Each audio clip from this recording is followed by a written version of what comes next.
Yeah, we do the Quaker consensus model, which so both Janelle and I, we met at Earlham College, which is Quaker, and we learned about Quaker consensus making there and really fell in love with it.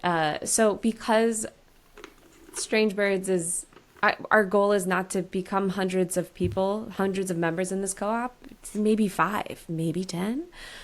We didn't want to have a voting model because it would be a shitty thing to be the third person out of three that said no. So we want to do the quicker decision model, which is there is no voting. It is we all come to an agreement, which is hard sometimes.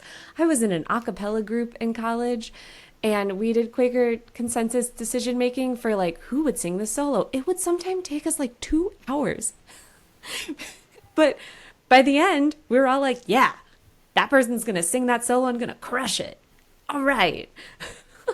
I remember we worked with, for a long time, we were coming up with our agreement with you, Jacqueline, up on this specific point.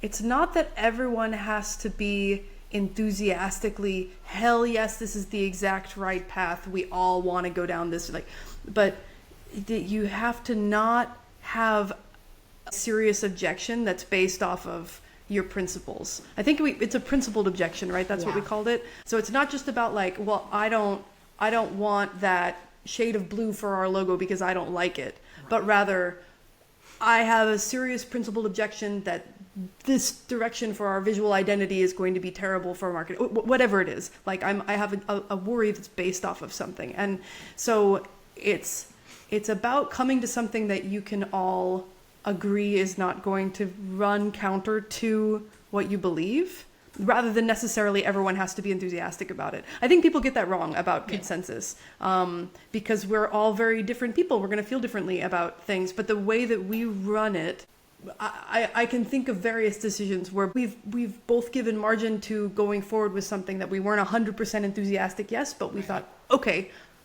let's give this a go. And we wrote this into our agreement. And that was something that was so cool to work with you on, Jacqueline, to have, like, how do you put that kind of nuance into words?